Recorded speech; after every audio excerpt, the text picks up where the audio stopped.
What's going on, guys? ¿Cómo están? BugaLuis here. Welcome back to another video here on the channel, and today we got the much anticipated Liverpool versus Barcelona match preview. In today's video we are going to walk over absolutely everything that you need to know for the upcoming game, the injured players, the formations, the tactics, everything. So grab yourself something to eat, something to drink, find yourself a good place to sit down and relax, because this one may be a little bit longer than what we're used to. It's fine by me, hopefully it's fine by you, and you know what to do. Drop us a like, leave us a subscribe, turn on the bell notification icon, and follow us on all other social media to keep up to date. You get the deal, you know the drill, and let's get right into it. And one more thing before starting off this video, be sure to check out our friends at Golazo Jersey. Links are also going to be in the description down below. They're a very good place to get cheap, reliable, quality footballing kits, so go there and get yours.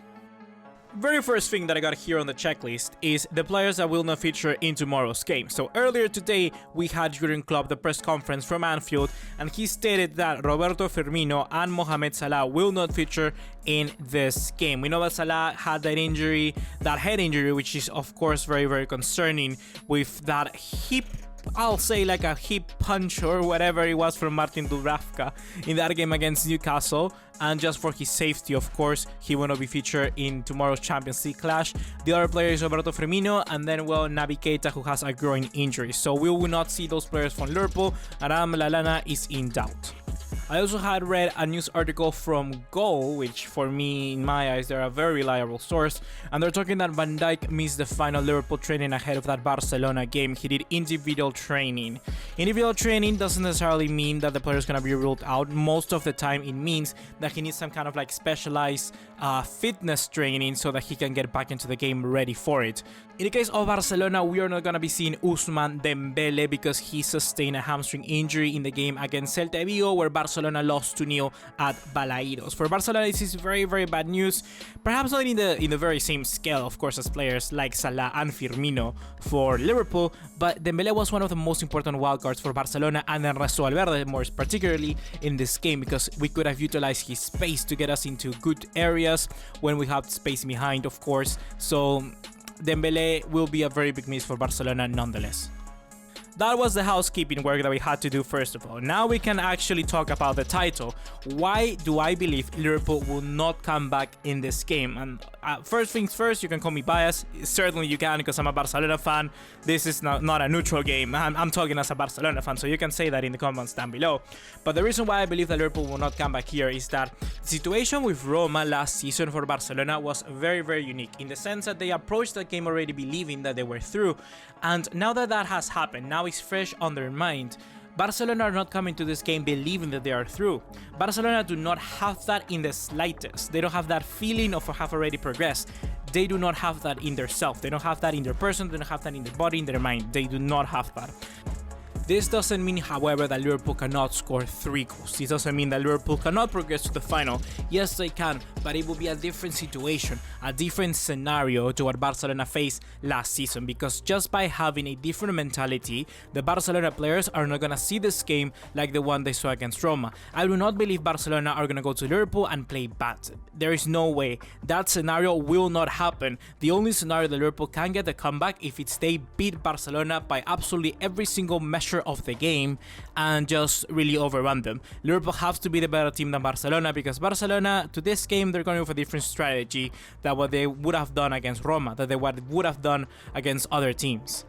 And with this scenario, we branch out into 4 different formations Barcelona can try out for this game. The very first one is exact same 11 that Barcelona played against Liverpool. This kind of like 4-3-3/4-4-2 hybrid, which has been one of the most utilized formations by Barcelona this season. This formation allows Barcelona to sit in a nice little block, have that 2 lines of 4, be very defensive, very dense and compact in the midfield area, do not allow the actual play from Liverpool to go through there, and then force the fullbacks, the wingers, to ping the balls into that center area of the defenders, where there will be someone like Roberto Firmino, Daniel Sturridge, Origi, who knows, waiting for an actual chance into goal. I don't think that this will be the very best way for Barcelona to approach this game, but it might be one of the most likely, so right now I'm gonna leave it as a possible approach for Barcelona. The second scenario that Barcelona could take into this game is kind of like the very same thought process I just talked about, but actually have someone like Malcolm instead of Philippe Coutinho. The difference between Philippe Coutinho and Malcolm is that Coutinho is much more of this kind of like number-esque 10 left advanced midfielder. He's not directly a winger. He is very good on acceleration, demasiado bueno desde la arrancada, but when it comes to actually, you know, running into space, someone like Malcolm and Dembélé are much better. And especially, I believe, for a situation like this one, where we need to retain the ball, someone like Malcolm could also be very useful. Malcolm, for me, is kind of like the midway player between someone like Coutinho and someone like Dembélé. He has the attributes of someone like Dembélé, where he's fast, but not as fast as Dembélé, and very good on the ball, and likes to play in the inside and can play on the inside, you know, support, be associative like someone like Coutinho. Dembélé is very weak in that scenario of his game, while Malcolm is a little bit better, but not yet as good as Philippe Coutinho. So this scenario could be very good. Barcelona need to retain the ball, and this is where we come to our third scenario. And the third scenario is playing a 4-4-2 without someone like Coutinho, without someone like Malcolm, and actually have someone like Arthur. In the previous game, the previous preview more particularly, I mentioned that Arthur shouldn't start.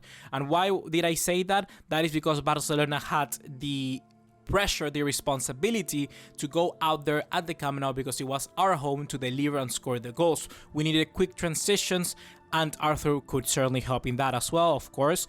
But someone like Arturo Vidal would have been much more key, and we couldn't take away of an attacker, because then Barcelona wouldn't have that cutting edge, and Liverpool would just seem to pressure us. In this game, however, we don't have that responsibility. In this game, Barcelona have that result to play with. They do not need to go out there and go punch for punch, because that would be awful for Barcelona. Do we really need to do that? There's absolutely no way. Barcelona has a 3-goal margin that is good enough for Liverpool to invite them to attack us, and then just find the perfect space for it. And that's when someone like Arthur can help us, because we need to retain the ball. It reminds me a lot of Spain playing against Portugal in 2012 in the Euros. That Spain team was, of course, very good going for, you know, your tiki-taka, whatever, but their two wingers in that sense were Álvaro Negredo was the striker, and then you had someone like Iniesta and someone like David Silva, two players who were very good with the ball. By retaining that possession, they kept a compact shape. Sometimes that Spain team against Portugal in the semifinals, they even had a line of 5. It was a 4-5-1. And that helped them to actually contain that Portugal side, which was very attacking and reminiscent of this Liverpool team. So I believe that's kind of like the scenario that Barcelona will be facing in this formation, in formation 3, having someone like Arthur that can keep the ball, that can allow the pressure that can surpass the pressure, and then just allow us to go quickly on the counter-attack. However, our attack wouldn't be as good, because we wouldn't have someone with the pace or the the dribble ability like a Malcolm or Coutinho. We would just have rely on Messi and Suarez, which not by any means are probably the best duo in the world. The final scenario that Barcelona could see themselves in, and the one which I actually believe is the second most likely with formation and scenario number 1, is having Sergi Roberto play in that line of 4 and do not have Arthur. Someone like Sergi Roberto is, I'll say it once again, it's kind of like the midway point between someone like Coutinho and someone like Arthur. He's good with the ball, he's certainly not nearly as good as Arthur Melo, but he can give you that drive through the right hand. You know, he can penetrate a little bit through that hand side, and then by having Arturo Vidal on the left, we will have a very good balanced midfield when it comes to actually defending. That could be a way that Barcelona could try and break their pressure and find the good spaces for people like Suarez and Messi on the counter-attack, and by having Semedo at the right back position and Sergio Roberto be part of that line of 4, we would have that constant support and tracking back when defending. So Buga, if it's up to you, how would you rank these scenarios? What would you have Barcelona do against Liverpool at Anfield? Well, the very first scenario for me is the best one. Formation number 1, having, Coutinho and Arturo Vidal, I think that would be the best. In number 2, I'm going to go with formation or scenario number 4, the one where it's ultra defensive. That is not the one I would like. I think it would actually spell chaos for Barcelona. But Ernesto Valverde, I think he would do that. I think Valverde would fall into that but I wouldn't like Valverde to do it. I wouldn't recommend him to try that at all in the slightest. And number 3, I will go with the one with you have your Arthur and Arturo Vidal, and then a number 4 and the last one, which is most possible or the least possible, I think it will be the one with Malcolm. I do think, however, Malcolm is going to have a role to play in this game, because since we don't have Dembele, that is basically his second choice. You know, Malcolm has to play that role of being that player that will bring a breath of fresh air for Barcelona in the second half. When we have those spaces, Malcolm has to be that guy, because he's the only one in our squad that can do that, apart from Dembele. And guess what? Dembele is injured. So, Malcolm, it's your turn. And the reason why I said I didn't want the second most likely formation, which is, of course, the one with Arturo Vidal and Sergi Roberto, is because we don't have any kind of outlet to help us break the press and just counterattack. You know, that pass for the counterattack, we are not going to have that. And Barcelona can just fall deeper and deeper and deeper into their own trap. And Messi will have to come in deeper, try to get the ball, and he do the work. But then when he has the ball, who do he pass it to? To Sergio Roberto? To someone like Arturo Vidal? To Luis Suarez? None of them. They're all sluggish. Roberto is a little bit more a player like that. We've seen it in like a previous Clásico, but no, we would not have that. This scenario would result in something like Barcelona, in like something like PSG in La Remontada, where they just fall into their own trap and they cannot work out of it. So Valverde shall not do it. It's a very, very easy mistake to make, guys. I understand that it's a very easy mistake to make, because you may say, oh, we got a 3-0 margin. But Barcelona shouldn't do it. Barcelona shouldn't do it at all costs, because that would spell so much trouble for us. It's just something so wrong. You know, it can corrupt your game. It rottens the overall result, and Barcelona shouldn't do it. Should avoid it at all costs. Barcelona cannot go with it. If I see that formation, that lineup, I'm going to be really, really worried. So that was Barcelona, you know. And before we talk about Liverpool, I just want to give you a little known fact. Yes. And the thing is that my very first game in the Champions League was watching Liverpool beat Manchester City 3-0 in a game that I do not know what in the world happened in that game. Because rapid fire from Liverpool just went ba ba ba ba ba like a kill streak and got 3 goals. That was absolutely insane.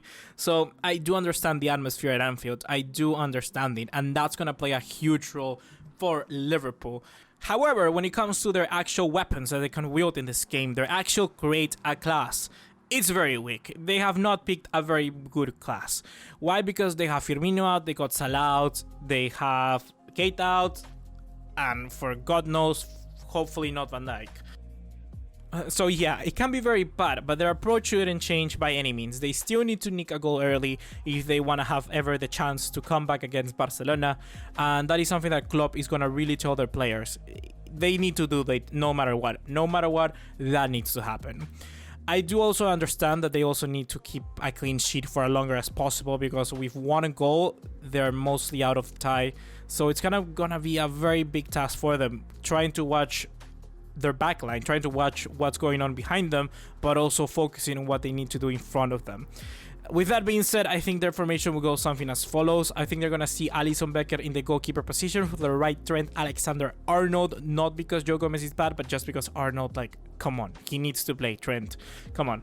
Joe Matip and Van Dijk as the 2 center backs. For the left, Robertson. The 3-man midfield, Georginio Wijnaldum, Fabinho, and Jordan Henderson. And then up top, I think they're going to go with Sadio Mane, Divock Origi, and Xherdan Shaqiri. So overall, what is my prediction for this game? And I'm actually kind of tired after talking and analyzing everything we've done in this video. But first thing first, Liverpool, I know they're going to be electric. The atmosphere, the fans are just going to push them further and further to try and get that very first goal that they need. And then after that, try to make things difficult for Barcelona to score a goal. That will be their game plan. That's going to be their game plan. It's a given. In the case of Barcelona, I believe that we may have the edge in another thing. That is because we got a full rested squad against Celta Vigo. We just played basically Barcelona B, so that's going to be a very good positive for us and a very good improvements from certainly the Roma situation. So yeah, very good for us. Overall, I believe Barcelona are going to do it because it comes down to Messi. If Messi shines once again like they did at the Camp Nou, we should secure a spot in the Champions League final. It's easy as that. And with Salah, Firmino out, I don't really see the firepower of Liverpool. I don't see how they're going to manage to score 3 goals and even 5 if we scored. So yeah, and I actually do believe Barcelona can not only progress to the final, but also win this game. I'm going to go with a Barcelona victory 2-1. So hopefully guys you have enjoyed this video. I'm sorry if it was a little bit long for you, but it was just a special occasion and I wanted to focus especially on all of those needy little points that we need to talk about. So hopefully you have enjoyed, and well, leave me your thoughts and opinions in the comment box down below and join us after tomorrow's game for the live review here on the channel. Leave us a like, leave us a subscribe, turn on the bell notification icon and follow us on all other social media to keep up to date. You get the deal, you know the drill. And I'll see you in the next one. Take care. Ciao.